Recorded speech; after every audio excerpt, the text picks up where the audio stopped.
Monsieur Joro Nando Bebo, bonjour. Bonjour. Nous sommes le 16 octobre 2020. Vous avez accepté de nous recevoir pour partager un morceau de connaissance avec nous et avec tous ceux qui nous regardent sur notre chaîne YouTube Adjissé. Physiquement, nous sommes chez vous, mais dans l'espace virtuel que nous représentons, c'est nous qui vous recevons. Alors on va se plier à la tradition et puis on va vous demander les nouvelles. Oui, les nouvelles sont bonnes. Je suis là comme convenu pour me plier à l'exercice que vous avez initié depuis, je pense, un certain temps. Voilà, les nouvelles sont bonnes. Pour ceux qui ne vous connaissent pas, est-ce que vous pouvez vous présenter succinctement et puis aussi présenter le morceau de connaissance que vous avez décidé de transmettre ce soir? Vous l'avez dit, je suis Joro Nando Bebo. Je suis de formation journaliste. J'ai un master en journalisme. Mais aujourd'hui, je me suis retiré un peu de la vie professionnelle pour me consacrer à un pan de ma culture qui est en train de disparaître. J'ai vu qu'il y avait le feu en la demeure. Donc, depuis bientôt 2 ans, je me consacre à 100% à ce domaine-là. Voilà. Et ce domaine-là, c'est nos cultes ancestraux, qu'on appelle communément animisme. J'ai décidé vraiment de me consacrer à cela. Donc aujourd'hui, je peux dire que je me suis spécialisé en sciences animistes. En quoi est-ce que l'animisme est une science? Si je peux me permettre, si vous acceptez qu'on rentre directement dans le vif du sujet. Oui, on peut y aller. L'animisme, moi, en dehors de la définition officielle qu'on en donne, on définit l'animisme en général comme le fait d'attribuer un esprit ou une âme à certaines entités de la nature. Voilà, c'est comme ça qu'on définit. En plus de cette définition-là, moi j'ai ajouté personnellement 3 autres définitions, parce que je définis l'animisme comme une science, l'animisme comme une philosophie et l'animisme comme mode de vie. L'animisme comme une philosophie, comme je l'ai dit tantôt, c'est nos ancêtres disaient que les entités de la nature, à savoir la forêt, les rivières et tout ça, ont un esprit, sont habités d'un esprit. Ces esprits-là, ces entités spirituelles-là, ont été créées par l'être suprême. Voilà. Que les Bété appellent Lagor, que les Baoulés appellent Nyamien, que moi, chez nous, les Ouans, on appelle Palais, comme chez les gourous aussi. Ayant créé ces entités-là, le Créateur, l'être suprême, il s'est retiré. Et ce sont ces entités-là qui gèrent le quotidien. Puisque pour nous, l'être suprême, ce n'est pas quelqu'un qu'on peut déranger pour des choses humaines. Voilà.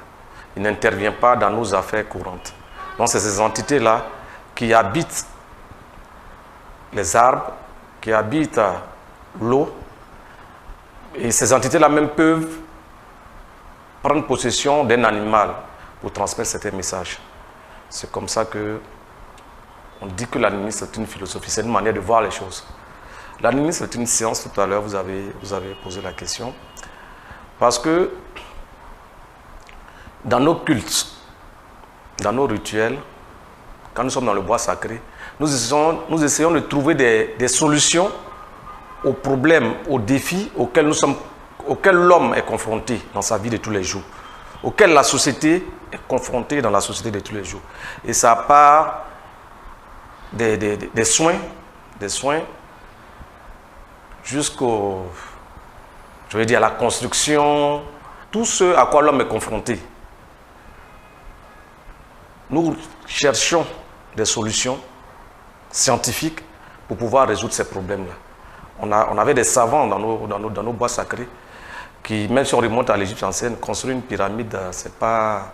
Voilà, on ne va pas demander quel corpus d'architectes il y avait, qu'il a délivré des diplômes pour pouvoir construire des pyramides. Il n'y avait pas des pyramides qu'en Égypte, il y en avait au Niger. Bon, il y en a toujours, les traces sont là. Et Est-ce qu'en pays où il y a des pyramides? Dans un pays où il n'y a pas de pyramides, mais il y a des structures vraiment tellement bien pensées qu'il a fallu que ces personnes qui ont pensé à ces structures-là, ça peut être des objets de tous les jours, aient eu une science pour pouvoir concevoir ces objets-là. Parce que pour nous, on pense que c'est... Je ne sais pas d'où c'est venu, les gens étaient là comme ça, et puis un jour, ils se décident de créer un instrument de musique qui peut résonner à des kilomètres pour appeler un autre village. C'est une science. On ne se lève pas, ce n'est pas des gens, ce n'est pas des ignorants qui font ça. C'est des gens qui réfléchissent à ça. Des gens créent un système de culte pour dire, voici comment, dans le village, on doit dire que cet homme-là a arrivé à maturité. C'est des gens qui se sont assis, qui ont réfléchi. Et quand tu regardes ces différentes étapes qu'ils ont tracées, là, on retrouve tout ce qu'on retrouve aujourd'hui dans l'éducation moderne. Tout ce dont un homme a besoin pour dire qu'il est homme, pour être utile à la société. Voilà, pour s'épanouir. Donc c'est tout ça là qu'on appelle les sciences animistes. Les gens sont là, ils réfléchissent, ils disent, bon, comment est-ce qu'on fait, par exemple, pour protéger cette haute source de vie? Aujourd'hui, les gens parlent du développement durable. Nous, on les a précédés dans le développement durable. On les a précédés dans l'écologie. On leur dit non, on n'abat pas un arbre comme ça. On n'abat pas un arbre parce qu'on a envie de l'abattre. C'est vrai que dans la forêt, il y a des zones sacrées, mais pour nous, la forêt même est sacrée. Parce qu'il ne faut pas confondre forêt sacrée et la sacralité même qu'on accorde à la forêt en général. Dans la forêt sacrée, on n'abat pas d'arbres, on ne tue pas d'animaux. Mais la forêt même, pour aller abattre un arbre, il faut demander, faut s'adresser aux entités, demander pardon pour dire, voilà, on a besoin de cet arbre-là. On ne l'abat pas par plaisir. On a besoin de cet arbre-là, c'est pour ça qu'on veut l'abattre. Et il y a des rituels à faire pour abattre encore certains arbres. Et aujourd'hui, c'est ce qui est en train de nous rattraper. Les gens crient partout, non, il ne faut pas abattre les arbres. Au début, on disait que ça, c'était archaïque. On est en train de retourner à ça. Donc, il y a une science qui a précédé la science aujourd'hui, qui est en train de revenir aux origines de la science. Et quand on remonte aux origines de la science, on trouve l'animisme. Et c'est vers ça qu'on va tous aller pour pouvoir vivre en harmonie avec, comment on appelle ça, les éléments de la nature sur cette planète-là. Vous m'aviez dit que vous vouliez faire, avant que l'on commence, une libation. Ouais. Est-ce que vous voulez qu'on la fasse maintenant? Oui, oui, oui. Normalement, on devait commencer par là. Je vous en prie. Comme je l'ai dit, c'était un mode de vie. Dans tout ce que nous faisons, nous nous adressons à nos ancêtres. Dans tout ce que nous faisons. Et pour continuer cette interview-là, je vais demander aux ancêtres de venir nous éclairer, nous aider à édifier leurs enfants qui aujourd'hui ont abandonné le chemin, les voies qu'ils ont tracées.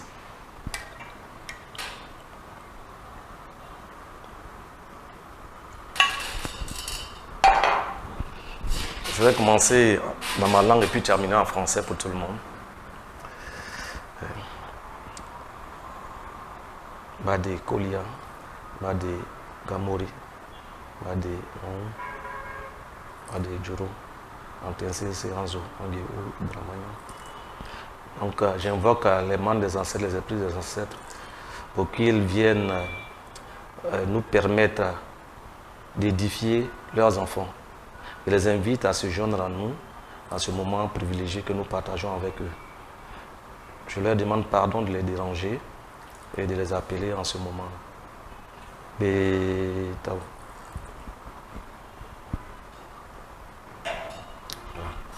libération étant terminée, je vais partager avec eux ce que je leur ai donné, pour que ce soit complet. Normalement, toute l'assemblée devait partager. Mais comme c'est un moment exceptionnel.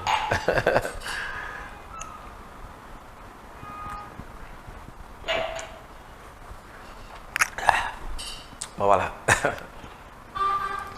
On va donc, voilà, ceci étant, reprendre le fil de notre entretien en parlant de vous d'abord. Ouais. Parce que je ne suis pas le plus grand spécialiste. Mais il y a quand même quelque chose qui est un peu paradoxal dans votre démarche, avant tout dans votre habillement. Je remarque que vous avez un couvre-chef qui, de ma petite connaissance, est sénoufo. Alors vous avez parlé vous avez dit que vous êtes Ouan. Et pourquoi est-ce que, par conséquent, votre habillement n'est pas conforme à cette tradition de laquelle vous êtes? D'accord. Ok. Pour l'ethnie, hein, je suis Ouan. Les Ouans sont situés au centre même de la Côte d'Ivoire, dans une zone située entre Béoumi, Goïtafla et Mankono, pour ceux qui ne connaissent pas. Nous venons du département de Kounaïri. C'est là-bas que nous sommes situés, à environ 400 km d'Abidjan. Donc, pour circonscrire un peu. Voilà, nous sommes un petit peuple, très peu connu,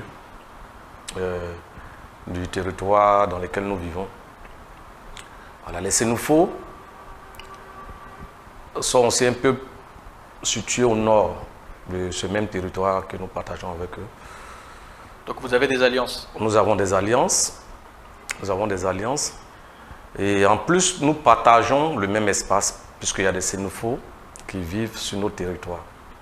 Voilà. Et pour moi, ce n'est pas paradoxal. Dans la philosophie animiste, ce n'est pas paradoxal. Et vous verrez, dans chaque groupe animiste, dans chaque pratique animiste, vous verrez des emprunts des différents peuples. L'animisme, à ce qu'on croit, ce n'est pas quelque chose de fermé. Ce n'est pas quelque chose de fermé. Nos ancêtres, ils ont leur rite d'origine. Mais quand ils partagent, quand ils rencontrent d'autres peuples et qu'ils trouvent des choses intéressantes chez l'autre, ils prennent. Nous ne sommes pas dans une logique de c'est nous ou rien, non.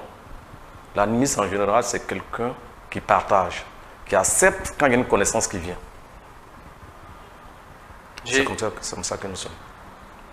Voilà, donc on n'est pas fermé. Alors justement, est-ce qu'on peut en dire un peu plus sur ce couvre-chef à 3 pointes? Ça nous fait penser un peu à un triangle. Un triangle, c'est comme ça. On dirait que vous êtes pythagoricien. Pythagoricien, non. Peut-être qu'on dira que Pythagore, bon, encore s'il a existé, Pythagore est venu s'inspirer de nos traditions animistes. Voilà, donc nous, on ne peut pas être pythagoricien, c'est peut-être le contraire. Voilà. Parce que c'est des choses que nous avons définies depuis longtemps. Tout ce que l'Africain fait, c'est pour ça que j'ai parlé de science. Vous allez partir de la disposition de la case, de la manière dont c'est construit. Même quand une femme est en train de natter les cheveux, si vous regardez bien les nattes, tout ça répond à une logique mathématique bien précise.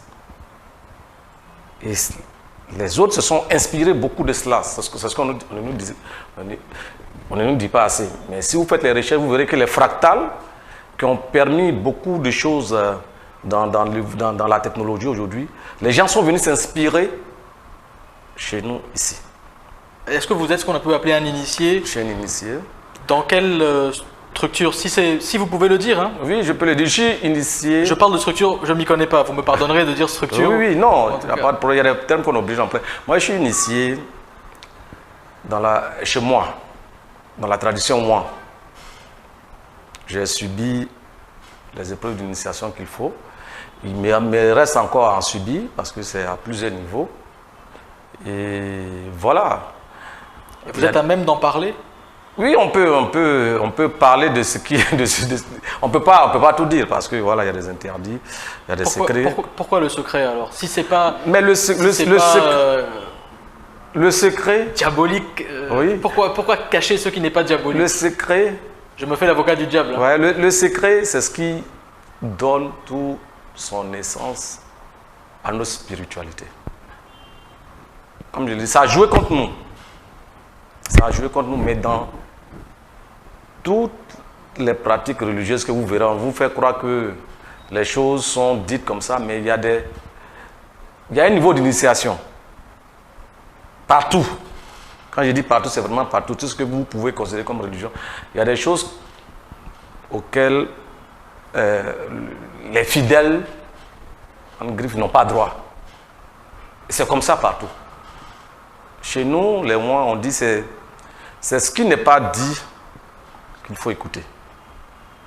L'homme, quand tu fais ton initiation, après les épreuves, quand quelqu'un parle, c'est ce qu'il ne dit pas là qui est important. Il faut réussir à déceler ce qu'il n'a pas dit. Et ça, c'est un exercice, c'est une philosophie, c'est quelque chose qui prend du temps. On te dit des choses, tu peux aller dormir même avec et tu n'as pas encore compris. C'est un jour que tu vas... Ah voilà, c'est ce qu'il voulait dire. Peut-être que le message, il n'est pas intellectuel, il est affectif. Non, le message est très intellectuel, il est très clair. Mais pour ça, il faut connaître son histoire. C'est tout. Il faut connaître son histoire. Et malheureusement, c'est ce qui nous manque. Et moi, c'est ce qui me manquait à un moment. Mais aujourd'hui, après avoir connu mon histoire, quand un lycée me parle, je sais de quoi il parle. C'est la même chose hein, quand on dit en mathématiques, on est dans tel ensemble de définitions. Si tu ne sais pas dans quel ensemble de définitions on est, il y a des choses tu vas te dire non, ça là, c'est pas possible. Si on est dans R, si on est dans grand C, si on est dans Q, il y a des choses qui sont faisables dans un ensemble de définitions qui ne sont pas faisables dans l'autre. Je vous avais dit que vous étiez pythagoricien. Non, je ne suis pas pythagoricien, mais voilà, c'est des choses, il faut être dedans pour comprendre. L'erreur qu'on fait souvent, quand on veut comprendre des choses de nos ancêtres, c'est qu'on vient avec un état d'esprit occidental. Par exemple, moi je suis allé à l'école, j'ai appris comment raisonner du point de vue occidental. Donc, à mes débuts, c'était ça qui jouait contre moi. Je voulais comprendre des choses du point de vue occidental et il y a des choses qui m'échappaient. Mais quand je me suis dit, bon, je vais formater, ce qui n'est pas possible d'ailleurs, je vais formater mon disque dur et reprendre, j'ai fait la démarche inverse. Je viens comme un bébé, j'accepte tout ce qui vient et j'essaie d'accepter tout ce qui vient à moi. Mais arrivé un moment, il y a eu comme une rencontre. Une rencontre entre ce qu'on me donnait et ce que je savais en griffe. Et c'est là qu'il y a comme une étincelle qui a jailli. J'ai dit, mais attends, tout était là depuis longtemps. C'est moi qui ne suis pas venu vers. Tout était là depuis longtemps. Toute la science, tout le savoir est là. Et c'est là que l'étincelle et tout, c'est là même que j'ai décidé de dire vraiment je dois consacrer, sinon toute ma vie, mais en tout cas une bonne partie de ma vie à essayer de comprendre cela pour pouvoir le transmettre aux nouvelles générations. Ce fameux bâton, il représente la société. Quand nous on dit, dans notre confrérie, quand tu as fini, à un certain niveau on te remet ça.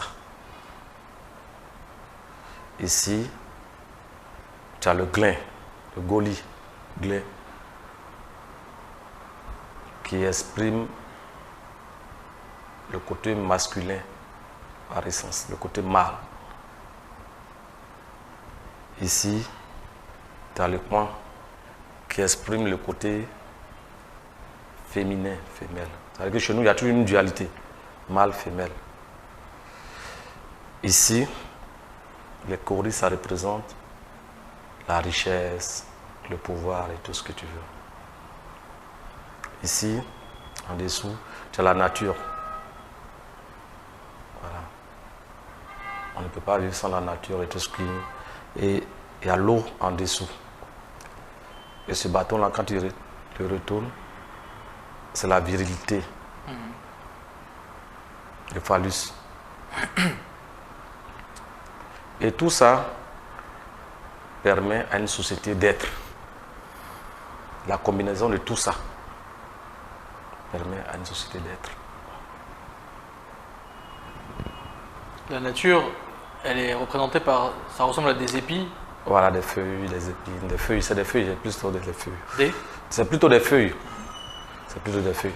Et tu verras qu'entre les deux, il y a toujours des sillons. C'est-à-dire la voie qu'il faut emprunter, le chemin. Et les difficultés se trouvent sur le chemin. Et c'est ces difficultés-là que de manière symbolique, vous affrontez pendant votre initiation? C'est cela. C'est cela. Est-ce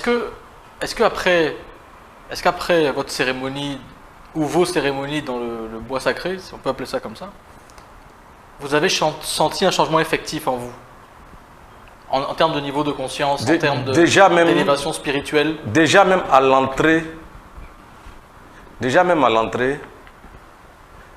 il y a quelque chose d'extraordinaire qui se produit en vous. Il y a une connexion. Tu te dis, waouh, tout ce temps-là perdu en ville, dans des futilités, et j'ai raté tout ça. Déjà, il y a un changement qui s'opère en vous. Le respect que vous avez pour l'être humain n'est plus pareil. Les considérations entre frères, ça atteint un autre niveau. Le respect pour la nature, ça atteint un autre niveau. Vous savez que vous êtes parce que l'autre est, parce que la nature est. Et vous devenez, comment dire, parce que ce que moi j'ai perçu dans la pensée occidentale, c'est que l'homme est au centre de tout, l'homme est au-dessus de tout. Mais chez nous, l'homme est un être parmi tant d'autres.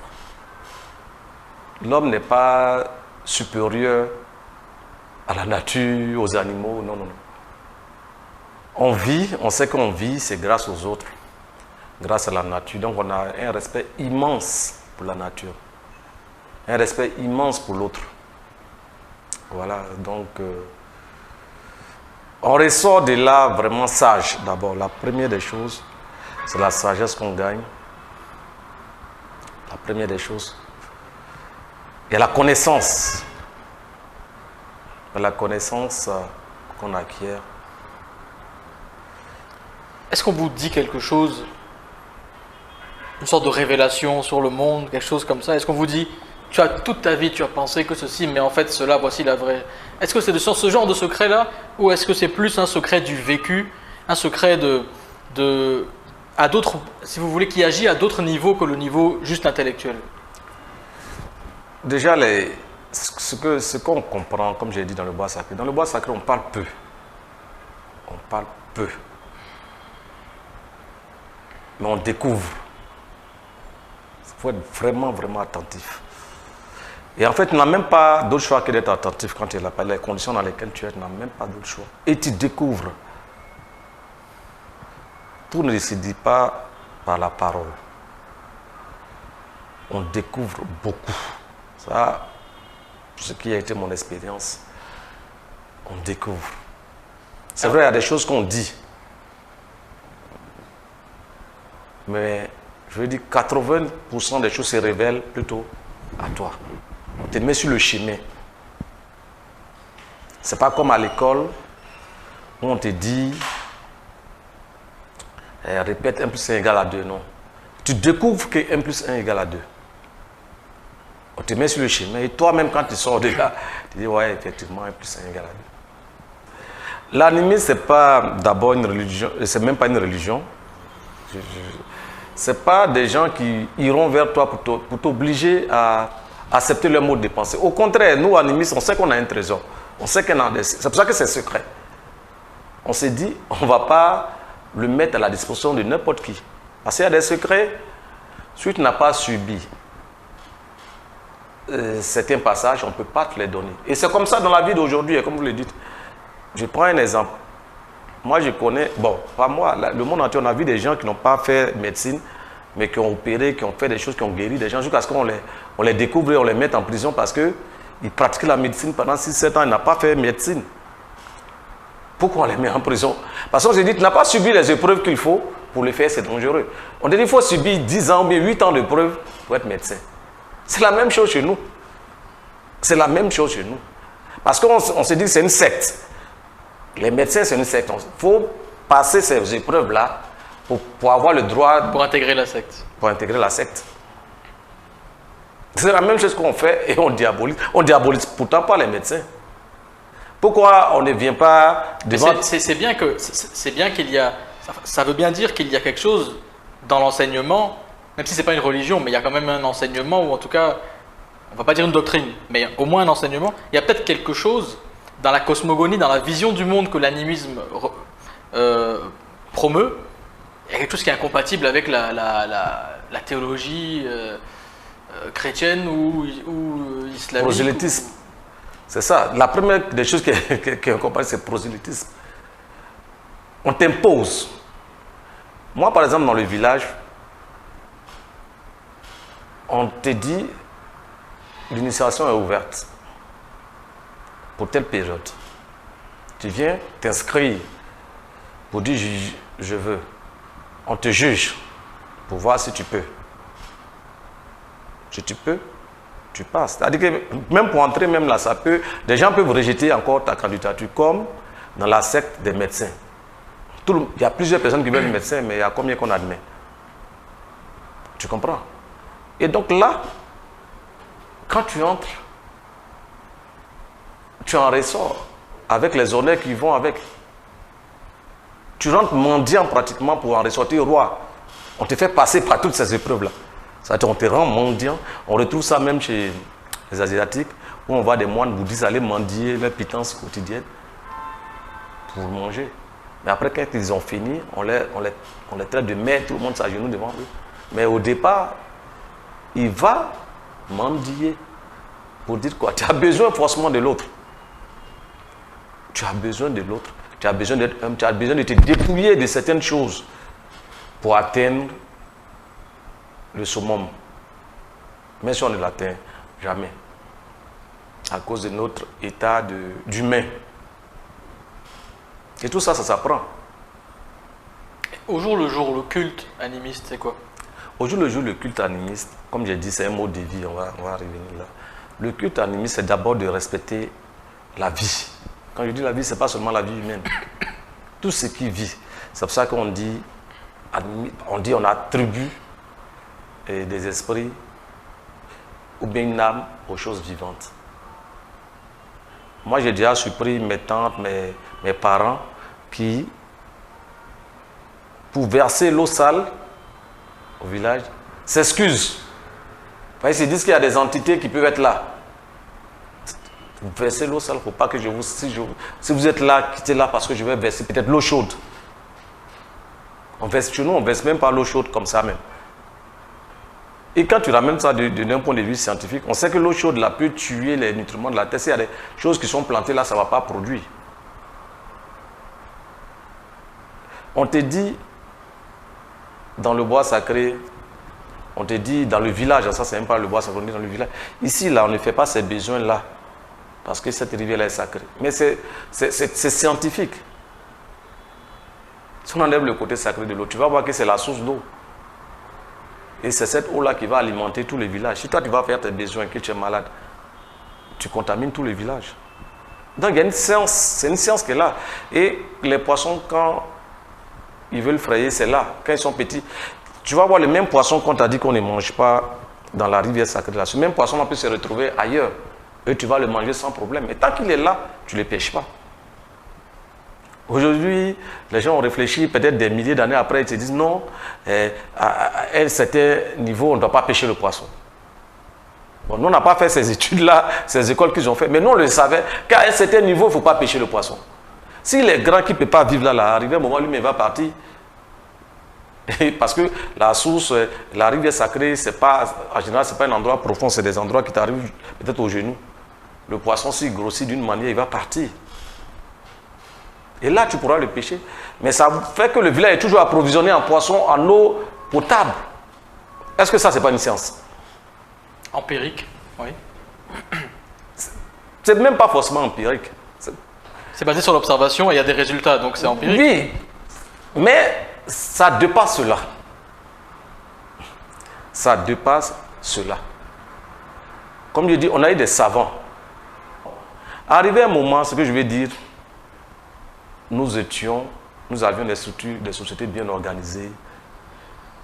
Nous avons construit des choses. Vous allez arriver aujourd'hui même, ce n'est même pas que les pyramides. Vous allez arriver au Nigeria, dans l'ancien empire du Bénin. Il y a des structures aujourd'hui que les gens n'arrivent pas, qui sont plus hautes que la muraille de Chine. Peut-être qu'on n'en parle pas assez. Vous regardez, vous n'avez qu'à aller regarder sur Internet, Google, ces informations-là sont disponibles. Pourquoi est-ce qu'elles ne sont pas promues? C'est ça là que je suis en train de devenir. Mais vous avez des gens qui se sont levés un matin, ils disent on va découvrir un peuple. Peut-être l'erreur de l'Africain à ce moment-là, c'est que comme j'ai dit là, on est très ouvert, on est très hospitalier. Ce qui n'est pas le cas pour ceux que nous avons reçus, pour nos hôtes. Ils viennent, ils regardent.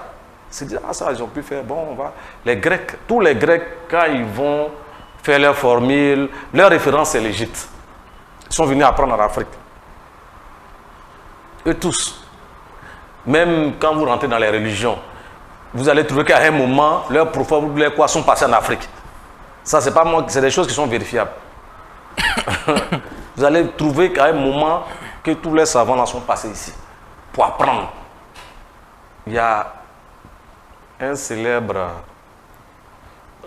résistant en griffe qu'on nous a présenté dans nos livres d'histoire comme résistant à la colonisation. Mais chez nous, qu'est-ce qu'il a fait?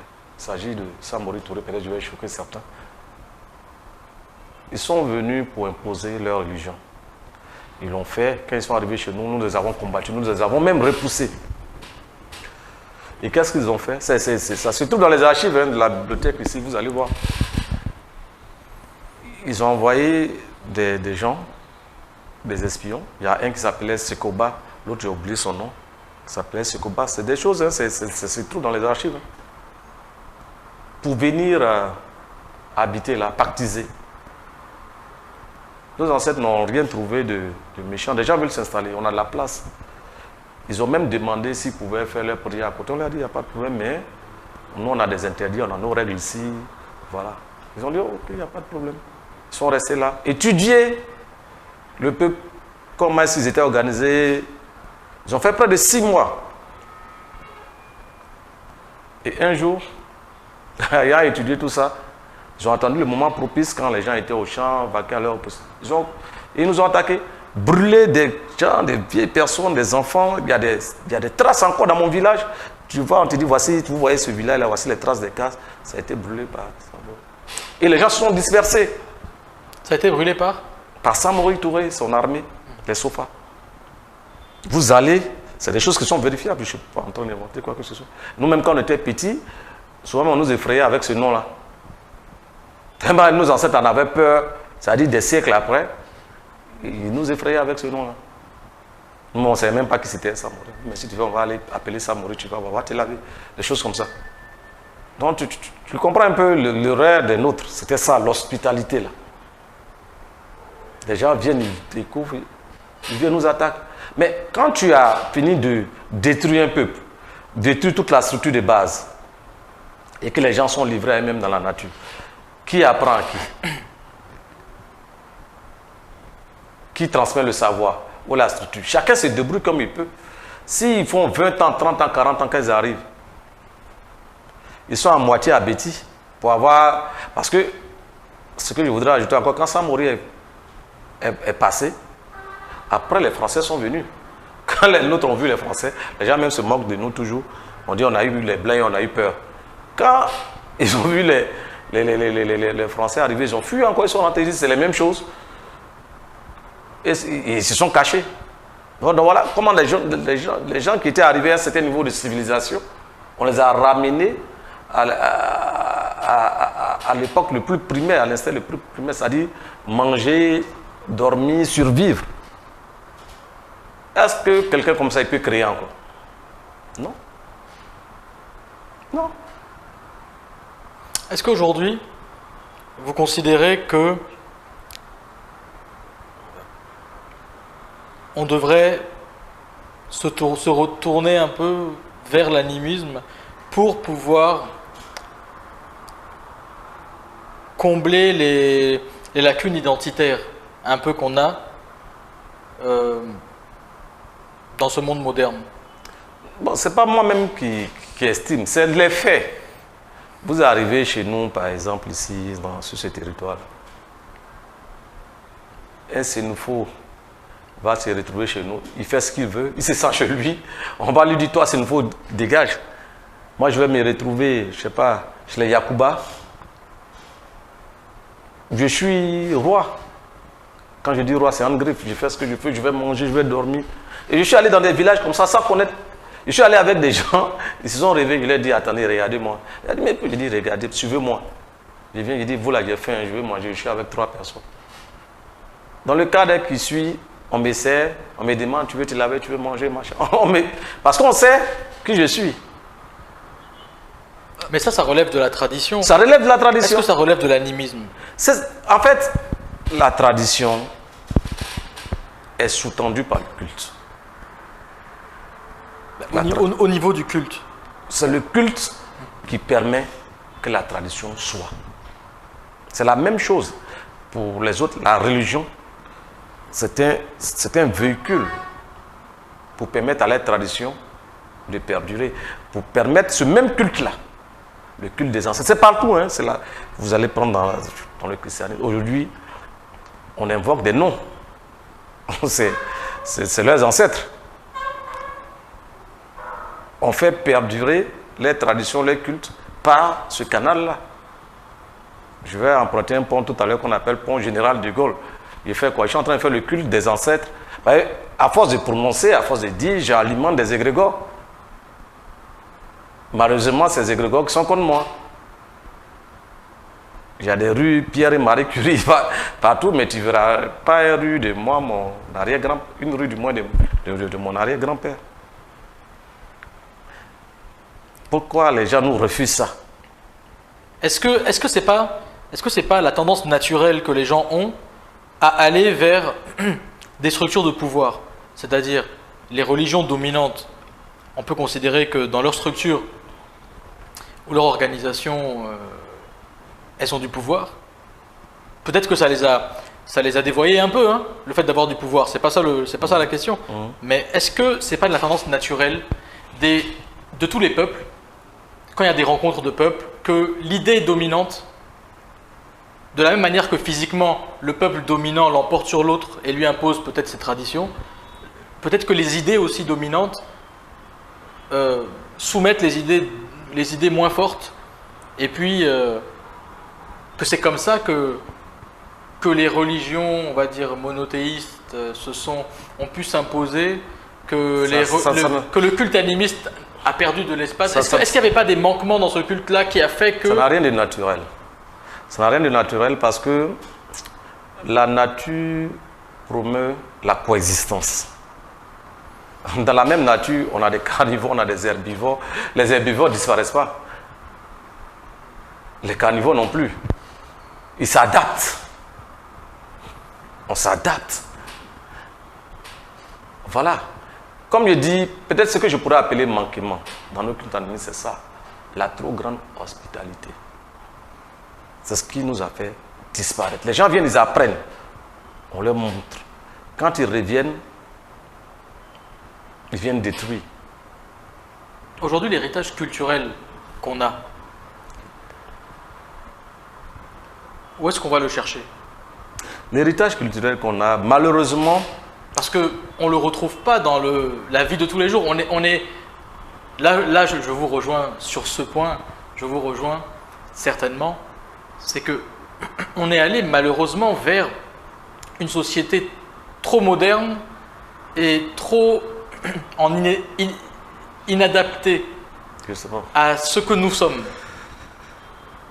C'est quoi la solution? Comment est-ce qu'on se réapproprie notre culture sans se couper de cette modernité? Parce qu'on ne peut pas se couper de la modernité, sauf à vouloir être à la marge du monde. On ne peut pas... C'est ce qu'on a. Les gens croient que quand on leur demande de retourner aux ancêtres, c'est de vivre comme nos ancêtres vivaient. Et je dis toujours, mon arrière-arrière-grand-père n'a pas vécu comme mon arrière-grand-père a vécu. Il y a eu des changements.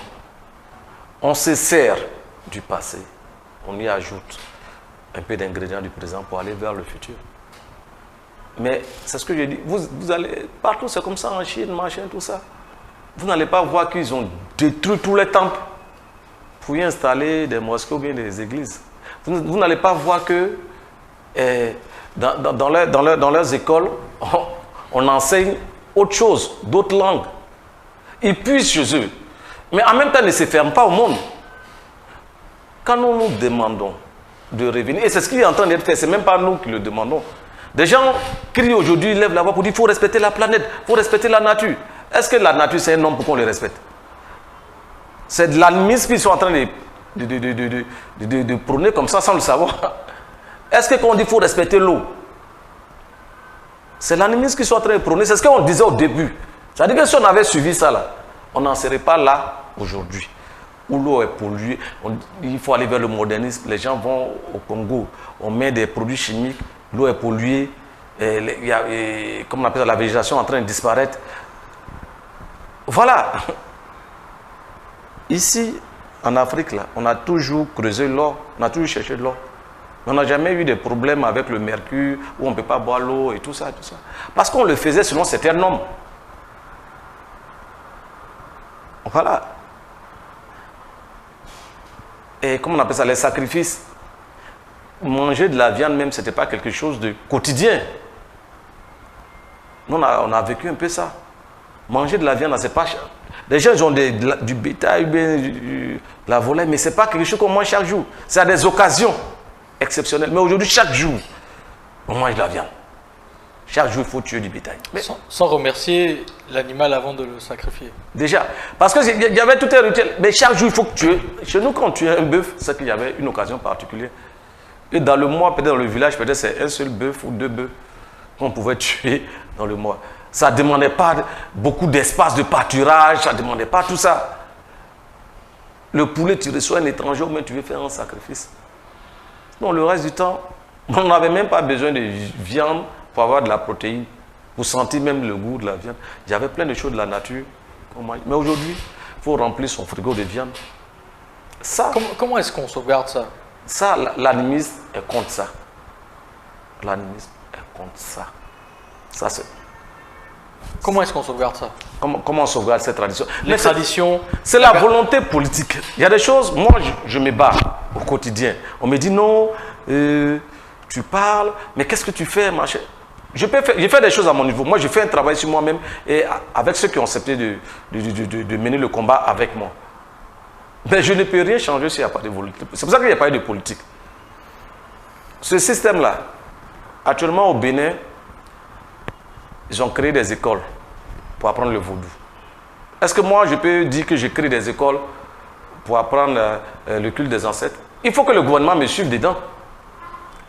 Il y a des domaines. Nous, on peut éveiller les consciences, on peut pratiquer, on peut prêcher par l'exemple. Mais on ne peut pas changer un système si il n'y a pas de volonté politique. Au Burkina, on leur dit aujourd'hui, il faut porter le faso d'Anfani. C'est la tenue officielle. C'est une volonté politique. Comment ça se fait que dans un calendrier, sur 12 ans, on a des fêtes chrétiennes, on a des fêtes musulmanes, on a des jours fériés pour aller pratiquer notre foi musulmane ou bien notre foi chrétienne, et on n'a pas de jours fériés pour aller pratiquer notre foi animiste. Pourtant, nous sommes de tradition et de culture animiste. Et quelles que soient les ethnies? Il n'y a pas de jour férié. Non, je veux dire, quelles que soient les ethnies, l'animisme, dans son principe, se retrouve dans toutes les ethnies de Côte d'Ivoire. Mais regardez, j'arrive. Tout le monde pratique même au quotidien l'animisme. Quand il y a une cérémonie de dot, ça se pratique comment? Selon les rites animistes. Tous ceux que vous voyez qui sont chrétiens, musulmans, machin, quand ils veulent faire la dot, ils vont, on appelle les sages et on dit, bon, chez les Atiers, comment on pratique et comment on se marie? C'est comme ça on dit, on dit chez les Atiers. Les Atiers vont dire, bon, chez nous, c'est tel montant qu'on envoie et voici la cérémonie, on va venir faire la libation que je viens de faire. Chez les Baoulés, pareil.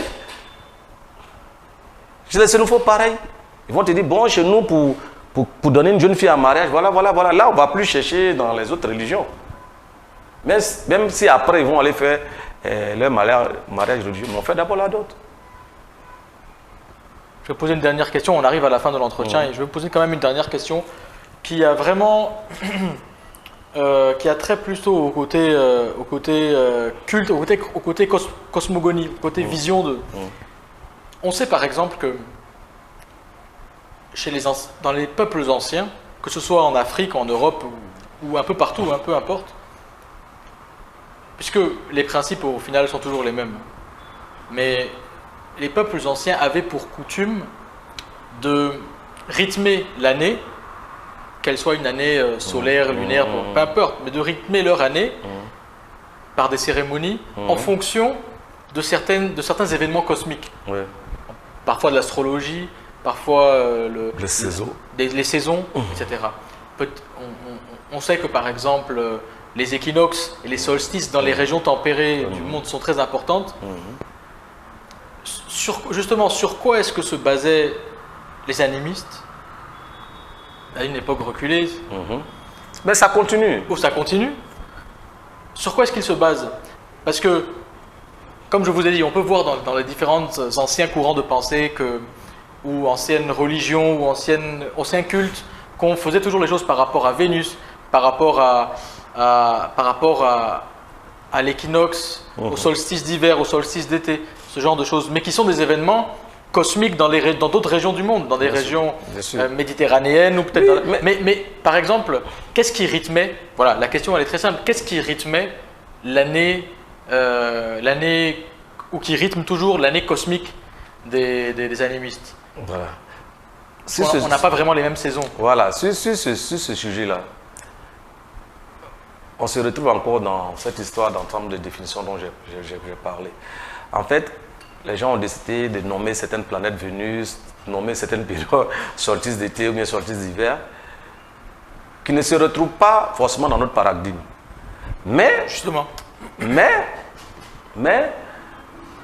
il y a des parallèles qui peuvent être faits pour qu'on dise à telle période, voilà, si vous allez jusqu'à l'Égypte ancienne, vous verrez que ce sont des crues, ce sont des décrues pour l'année. C'est sur ça même que ce sont, comment on appelle ça, les Occidentaux ont copié pour faire le calendrier. Parce que jusqu'à présent, c'est le calendrier le plus abouti, qui prenait en compte tout, même les décalages et tout. Voilà, mais c'était quoi, rythmé par rapport au Nil, au fleuve, le Nil. On dit que l'eau est au début et à la base de tout. Ma question justement c'est ça, c'est que eux ils peut-être rythmaient par rapport au Nil, peut-être qu'en Europe ils rythmaient par rapport aux équinoxes, aux solstices, parce qu'il y a 4 saisons. Oui. Nous on n'a pas le Nil, on n'a pas 4 saisons. Par rapport à quoi est-ce qu'on rythme notre année? Déjà comme je l'ai dit, il y a des choses qui ont été perdues. Il y a des choses qui ont été perdues compte tenu des événements que j'ai expliqués. Mais actuellement, c'est plutôt période de récolte. Vous verrez, c'est pour ça qu'on parle de fête d'Ignam. La fête de l'Ignam, c'est la fête de la récolte de l'Ignam. Voilà. Quand l'Ignam arrive à maturité et qu'on doit la déterrer, on envoie le roi, si vous voulez, déguste. La première Ignam, c'est la nouvelle année. C'est la nouvelle année. Pour certains peuples-là qui pratiquent cela. Et ça commence quand?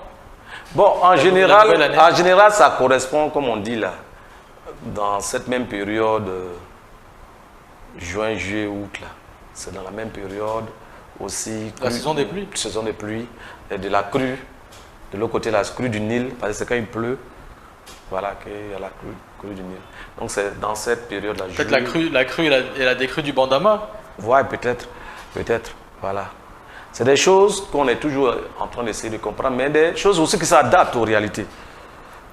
Ça s'adapte aux réalités. Comment? Parce que, puisque c'est des choses, c'est des périodes qui ne sont pas figées. Ça se déplace en fonction de l'année. Mais on est en ville, on est dans un monde occidental. Les gens préfèrent garder toujours cette même période-là. À cause des vacances, des choses, machin et tout, pour que tout le monde puisse venir faire. Sinon, quand on dit fête de l'Ignam, même quand on dit nouvel an dans l'ancienne Égypte, ça correspond à peu près à la même période. Et ce n'est pas un hasard. Pourtant, le climat n'est pas le même du tout. Voilà, ce n'est pas un hasard. Ce n'est pas un hasard. Voilà. Monsieur Bébo, on vous remercie pour cette discussion, pour cet entretien, pour ce partage de connaissances. On arrive au terme de notre interview. On a un petit rituel à la fin. Donc c'est pas le bois sacré, c'est moins intéressant que le bois sacré, mais c'est quand même un petit rituel. On a 7 questions auxquelles on voudrait que vous répondiez vraiment de manière la plus courte possible, si ce n'est en un mot, en une phrase. Première question. Si vous pouviez choisir un super pouvoir, que choisiriez-vous? Super pouvoir. J'avoue que j'y ai pas trop réfléchi. Même super pouvoir changer, parler dans la tête des gens. Parler dans la tête des gens pour les amener. C'est intrusif, ça. Oui, ben ouais.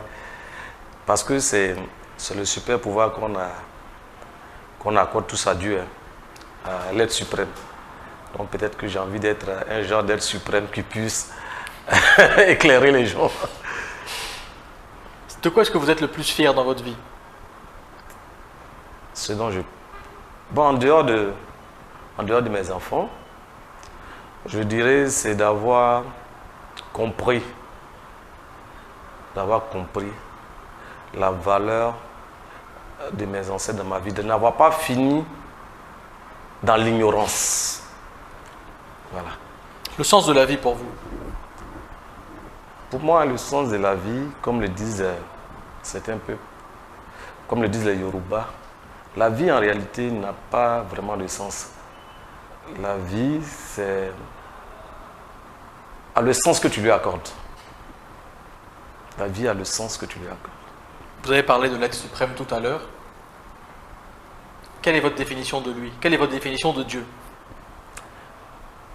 Nous, en général, on évite de définir l'être suprême. Parce que si tu le définis, il n'est plus suprême. Parce que tu vas le définir forcément par rapport à ta compréhension qui est limitée. C'est pour ça que nous, dans nos cultes animistes, on laisse l'être suprême là où il est.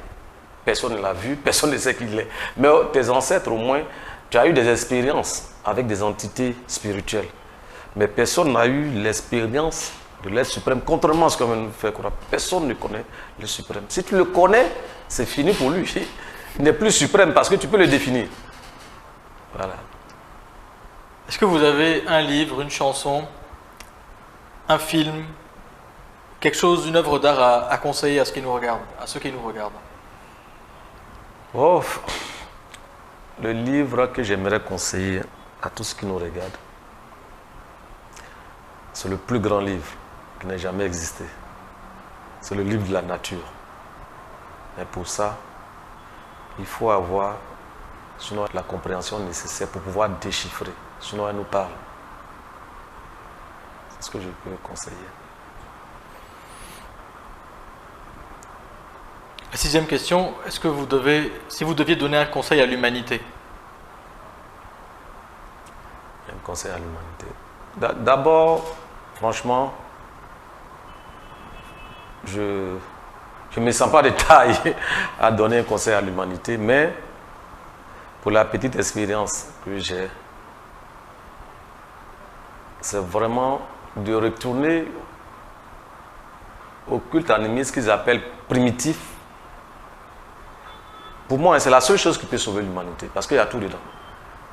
Le respect de l'humain, le respect de la nature, de l'environnement, tout y est. Aujourd'hui... Est-ce qu'il y a le rapport avec la vie d'après la mort? La vie après la mort? Justement... Est-ce qu'il y a une eschatologie? Bon, pour nous, la vie après la mort, peut-être c'est ce qui fait que nous, on est plus attachés à la nature. C'est ce qui fait qu'on est plus attachés à la nature. Parce que, on s'est dit quoi? Finalement, on va se retrouver ici. Je ne vais pas parler de réincarnation dans le sens bouddhiste du terme, parce que c'est un peu différent chez nous, mais il n'y a pas d'autres mondes. C'est-à-dire que nos ancêtres sont avec nous. Là où on est, je sais que mes ancêtres sont, ils ne sont pas ailleurs. Ils ne vont pas aller dans cette planète-là, ne va pas être détruite pour qu'ils aillent ailleurs vivre une autre vie. C'est là que nous serons. Et quand tu as compris cela, tu ne peux que respecter. Tu sais que c'est là que tu seras, c'est ta demeure finale. Mais quand on te met dans la tête que tu vas aller dans un monde meilleur que celui-ci, tu es plus à l'aise de détruire celui-là. Voilà. Mais nous, on sait que c'est là qu'on sera. Et on sait que ceux qui sont morts en griffe, parce que chez nous, ce n'est pas le terme adéquat. Mais ils sont là. Ils vivent avec nous. Ils ne vont pas aller, ils ne sont pas ailleurs. Est-ce qu'il y a un jugement dernier? Ça n'existe pas chez nous. La seule chose, la plus grande honte chez nous, ce n'est pas être vénéré comme un ancêtre. Et ce jugement-là, ça ne s'est pas cité. C'est ton comportement, ton mode de vie qui va te valoir d'être vénéré, d'être élevé même au rang d'ancêtre. Ce n'est pas parce que tu es mort que tu deviens ancêtre aussi. Tu es mort comment? Quelle a été ta vie durant ta mort? Si tu veux qu'on se rappelle de toi, qu'on te vénère. C'est ça. Donc, tout l'effort que tu dois faire là, c'est ici. Il n'y a pas d'autre chose qui t'attendent derrière. Voilà. Monsieur Bebo, vous avez eu 18 ans? Ouais. Aussi curieux que cela puisse paraître. Si vous pouviez retourner dans le passé et discuter avec le Joro Bebo de 18 ans, qu'est-ce que vous lui diriez? Un conseil, une phrase, peu importe. Qu'est-ce que je dirais?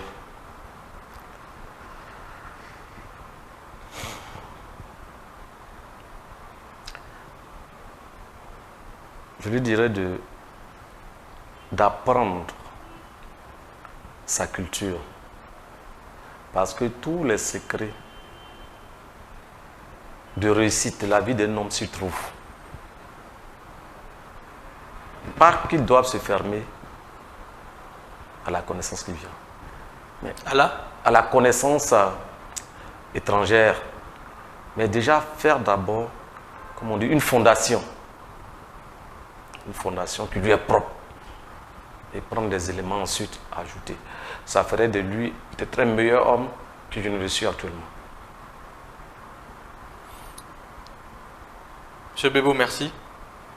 Merci à vous. Merci du fond du cœur, de la part de notre chaîne, de la part de tous ceux qui nous regardent, pour ce morceau de connaissance que vous avez partagé avec nous. On souhaite que la paix et l'amour vous habitent à jamais. Comme on dit chez nous, bétao.